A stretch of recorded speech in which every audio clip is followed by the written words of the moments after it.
Hai, Assalamualaikum. Nama saya Nur Ifa Atira binti Imran Syarat dan dalam video ini saya ingin menerangkan topik kepada kedua-dua tugasan dan artikel review saya iaitu kelahiran menurut agama Sikh dan cabaran-cabaran Sikhism dalam membentuk identiti mereka di Malaysia. Perkataan Sikh berasal pada bahasa Sanskrit yang membawa maksud belajar, manakala dalam bahasa Punjabi ia bermaksud penganut. Sikhism diasas pada abad ke-15 lagi oleh Guru Nanak, di mana beliau mempercayai bahawa tidak ada Hindu, tidak ada Islam, yang ada adalah perjalanan kepada Tuhan. Dengan sekali imbas, Sikhism telah ditubuhkan dengan ideologi bahawa Tuhan yang satu dan menyeru terhadap persamaan dan keadilan antara masyarakat. Dalam konteks Sikhism, definisi terhadap kelahiran tidak ada khusus. Oleh itu, kelahiran sering ditafsirkan mengikut Kamus Dewan iaitu perihal yang keluar dari kandungan ibu atau lahirnya seorang anak. Manakala secara istilah pula, kelahiran bermaksud anak yang dilahirkan hidup oleh seorang wanita. Melalui kajian yang telah saya lakukan, kita boleh melihat terhadap dua konsep kelahiran dalam Sikhism yang berbeza tetapi berkait rapat. Antaranya adalah rebirth iaitu kelahiran semula dan childbirth iaitu kelahiran anak. Secara umum, proses pengandungan dan kelahiran anak dalam Sikhism adalah sama seperti agama-agama lain. Keunikan Sikhism dapat dilihat selepas anak itu dilahir di mana mereka dikehendaki untuk melalui dua upacara rasmi yang penting yang sering diamalkan dalam Sikhism. Antara upacara rasmi yang hendak mereka lalui adalah satu, upacara penamaan bayi. Upacara ini dikenali sebagai Naam Sanskar yang diketuai oleh Gran iaitu Imam Gurdwara mereka. Secara ringkas, upacara ini dimulai dengan solat atau sembahyang kesyukuran. Lalu, Gran tersebut akan membuka kitab mereka iaitu Guru Gobind Singh secara rawak. Huruf pertama dalam muka surat yang telah dibuka sebelah kiri akan menjadi huruf pertama kepada bayi tersebut. Bukan itu sahaja, malah sebagai signifikan seorang Sikh, nama bayi tersebut akan diakhiri dengan Kaur bagi perempuan yang bermaksud puteri ataupun Singh bagi lelaki yang bermaksud singa. Kedua iaitu upacara pembaptisan juga dikenali sebagai Amrit Sanskar. Amrit Sanskar ini wajib terhadap penganut ataupun pemuda yang dilahirkan dalam Sikhism. Upacara pembaptisan ini diadakan apabila seseorang itu menerima Sikhism seikhlas hati dan sanggup menyerah dan taat kepada Tuhan yang satu. Dengan itu, selepas mereka dibaptis, mereka akan digelar sebagai golongan Khalsa iaitu golongan yang paling suci yang mulia dalam Sikhism. Amrit Sanskar hanya diseru apabila mereka ingin menjadi golongan Khalsa. Namun begitu, tanggungjawab Khalsa atau bukan Khalsa adalah sama di mana mereka diseru untuk mengamalkan amalan 5K tersebut dan pemakaian serban. Antara 5K iaitu 5 simbol yang adalah cash iaitu rambut. Para penganut Sikh yang dibaptis tidak dibenarkan sama sekali untuk memotong rambut mereka walaupun sehelai. Yang kedua iaitu kangha, sikat kayu. Penganut perlu mempunyai sikat dengan mereka sepanjang masa. Simbol ketiga, gelang besi, juga dikenali sebagai kara. Penganut diwajibkan untuk sentiasa memakai gelang mereka sebagai simbol yang mereka seseorang Sikh. Simbol keempat iaitu kachera, juga bermaksud seluar pendek. Para penganut wajib untuk memakai seluar pendek di dalam seluar mereka. Ini adalah simbol untuk menahan diri seseorang daripada godaan dan nafsu di duniawi dan menjauhkan diri daripada maksiat. Simbol terakhir dalam 5K ini adalah kirpan, pisau dua mata. Pisau ini merupakan simbol bagi penganut bahawa mereka sentiasa dalam keadaan selamat. Rebirth ataupun kelahiran semula dalam Sikhism dikenali sebagai kitaran samsara. Kitaran ini bermula dengan kelahiran, kehidupan, kematian, perhitungan, lalu kelahiran semula. Sikh mempercayai bahawa roh ataupun atma yang diturunkan merupakan sebahagian daripada Tuhan mereka. Atma amatlah penting dalam Sikhism kerana atma akan menentukan gaya dan rupa seseorang apabila mereka dilahirkan semula. Ini juga berkait rapat dengan kepercayaan mereka dalam teori karma. Konsep karma ini dibentuk untuk membentuk penganut supaya sentiasa bersikap kurmuh, iaitu hidup berasaskan Tuhan, dan menambah merit yang baik mengikut indeks agama mereka. Proses ini akan diulang hingga mereka mencapai mukti dan kembali kepada Tuhan mereka. Mukti di sini bermaksud kebebasan seseorang itu daripada kitaran samsara dan mereka boleh kembali balik kepada Tuhan mereka. Tiada khusus yang dinyatakan dalam kitab mereka terhadap kepentingan untuk melahirkan anak. Namun begitu, seperti agama-agama yang lain, kelahiran merupakan aspek yang terpenting untuk mengembangkan keluarga yang berpotensi untuk menjadi pendakwa serta memanjangkan keturunan dalam sesebuah keluarga. Dalam Sikhism, mereka tidak mempercayai terhadap adanya syurga dan neraka. Selepas kematian mereka dan sebelum mereka dilahirkan semula, ada sebuah proses dalam kitaran samsara iaitu perhitungan. Setiap amalan dan perbuatan mereka akan dihitung dan dinilai mengikut dua konsep iaitu gurmuh dan mahmud. Gurmuh di sini bermaksud berpusat Tuhan iaitu syurga, dan mahmud di sini bermaksud berpusat ego iaitu neraka. Dan jika mereka mempunyai karma baik yang banyak dan berhidup berteraskan gurmuh, mereka akan diberikan mukti dan bersatu semula dengan Tuhan mereka.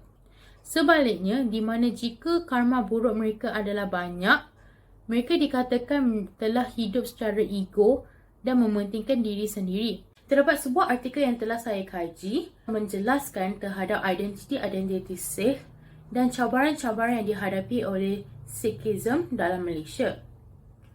Secara ringkas, pengkaji amat tertarik terhadap isu-isu yang dinaikkan dalam artikel ini serta penjelasan terhadap konsep identiti yang telah dijelaskan oleh penulis secara terperinci. Identiti Sikh merangkumi 4 elemen iaitu 1. Simbol 5K dan pemakaian serban. 2. Upacara Amrit Sanskar yang membawa seseorang penganut menjadi golongan Khalsah. Yang 3. Penumbuhan Gurdwara sebagai pembinaan identiti Sikh. Dan 4, pemisahan konsep identiti Sikh kepada dua tafsiran yang berbeza tetapi berkait rapat. Terdapat banyak isu yang dibawa oleh penulis dalam artikel ini. Antara isu yang dibentangkan adalah: pertama, pengenalan terhadap identiti Sikh tersendiri. Identiti Sikh berteraskan kepada Code of Behaviours yang juga dikenali sebagai Panch KKR atau juga dikenali sebagai 5K. Kelima-lima simbol ini memainkan peranan sangat signifikan dan bertujuan untuk menyeragamkan komuniti Sikh supaya dapat dibezakan dalam kalangan masyarakat Malaysia dan juga untuk memupuk semangat kesamaan dan adil dalam komuniti-komuniti Sikh tersendiri. Namun begitu, kini tercetus perasaan malu dalam diri Sikh terhadap pemakaian ataupun pepraktisan simbol-simbol 5K ini. Hal ini telah didorong dengan kesan daripada stereotip sosial dalam kalangan masyarakat terhadap Sikh tersendiri dan menyebabkan masyarakat untuk salah faham akan konsep simbol 5K antara kaum Sikh dan menganggapnya sebagai fashion. Isu yang diutamakan dalam artikel ini oleh penulis adalah permasalahan perkahwinan campur antara komuniti Sikh dengan agama-agama yang lain. Sikh menyeru terhadap perkahwinan antara satu komuniti sahaja dan memandang rendah terhadap perkahwinan campur. Hal ini kerana apabila perkahwinan campur digalakkan, kebanyakan pasangan akan memeluk agama yang dominan mengikut pasangan mereka tersendiri.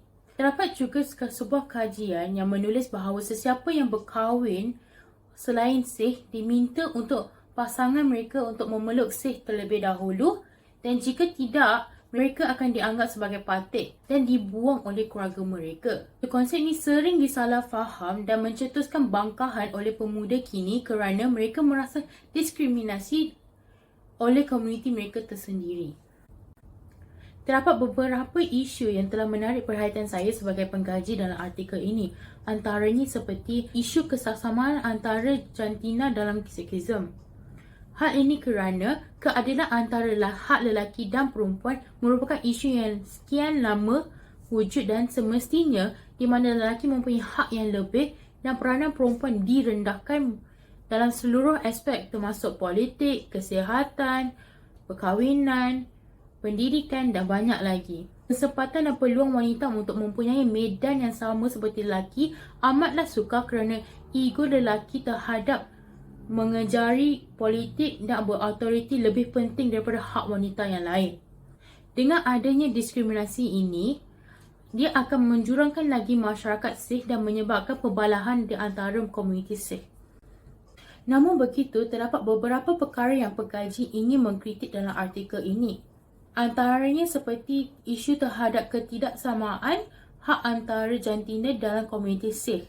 Kini, terdapat banyak tokoh-tokoh wanita Sikh yang telah berusaha sedaya upaya mereka untuk menyelaraskan hak kedua-dua kaum dalam masyarakat kini. Bukan itu sahaja, malah ia juga telah menjadi satu topik yang berluasasa di mana revolusi feminisme telah dicetus demi membangkitkan kebajikan wanita sedunia. Dengan ini, ketidaksamaan hak antara jantina tidak lagi merupakan isu yang besar dalam komuniti Sikh. Ya, permasalahan ini tidaklah diselesaikan sepenuhnya. Namun begitu, ia tidak seserius seperti isu-isu lain yang dikendalikan oleh penulis dalam artikel ini.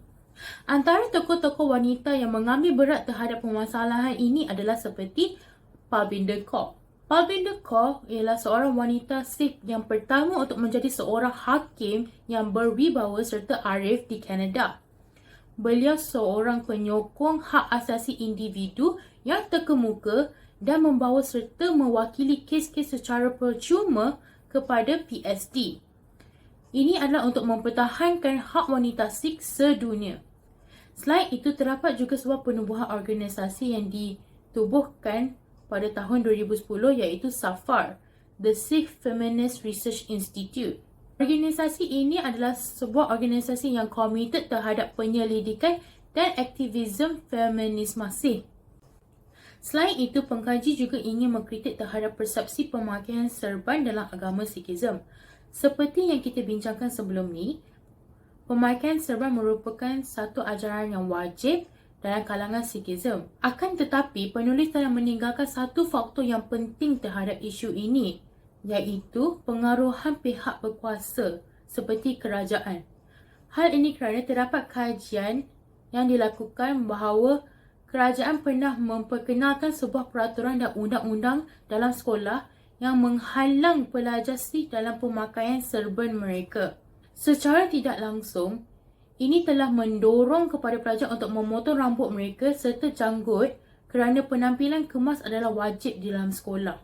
Walaupun sekarang isu ini telah ditangani di mana peraturan ini telah dibubarkan, namun begitu, ini telah memberi kesan yang lama dan mendorong para pelajar Sikh untuk melalai terhadap agama mereka demi pembelajaran masa hadapan. Dan ini akan menyebabkan mereka membesar tanpa mementingkan agama mereka sendiri. Menerusi artikel ini, terdapat beberapa maklumat baru yang didapati menarik bagi pengkaji, terutamanya terhadap konsep identiti Sikh yang dibahagi pada dua konteks yang berlainan tetapi berkait rapat.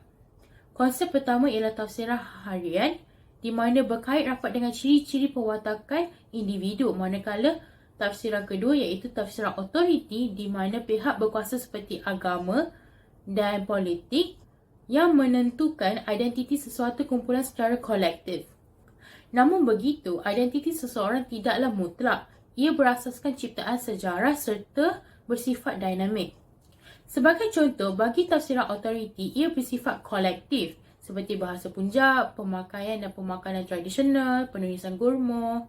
Hal ini kerana ia merupakan ajaran yang diajar dan ditetapkan oleh agama mereka sendiri sejak abad ke-15. Dari segi tafsiran harian pula, pengaruhan dan pendedahan sosial merupakan peranan utama dalam pembentukan identiti seseorang seperti perkahwinan campur, penceraian, penggunaan bahasa luar dan lain-lain. Pengkaji juga telah mempelajari bahawa betapa besarnya peranan Gurdwara dalam pembentukan Sikh.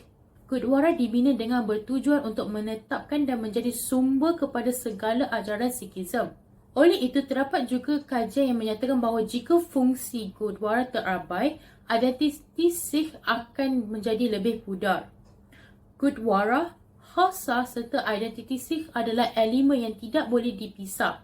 kerana ia berkait rapat antara satu sama lain. Gurdwara merupakan tempat yang suci dan setiap aktiviti keagamaan yang merangkumi identiti Sikh berlaku dalam Gurdwara. Contohnya seperti Amrit Sanskar yang membawa kepada golongan Khalsa serta pemakaian 5K dan pemakaian serban. Aktiviti sewa seperti langar bermula dalam Gurdwara yang diseru oleh guru-guru mereka. Manakala pembacaan kitab, pembelajaran bahasa mereka yang membentuk identiti Sikh bermula dalam Gurdwara tersendiri. Oleh itu, dengan adanya Gurdwara, ia merupakan akar pada identiti dan ajaran Sikh yang dibesarkan dan dibawa dari permulaan Sikhism lagi. Kesimpulannya, identiti Sikh adalah dalam proses untuk distabilkan dalam Malaysia dan banyak langkah yang boleh diambil dalam mencepatkan proses tersebut. Setiap agama mempunyai keunikan mereka yang tersendiri dan di Malaysia kita diajar untuk saling menghormati antara masyarakat yang berbilang kaum. Oleh itu, kita perlulah berganding bahu antara satu sama lain dalam membanteras diskriminasi ini terhadap setiap agama di Malaysia juga.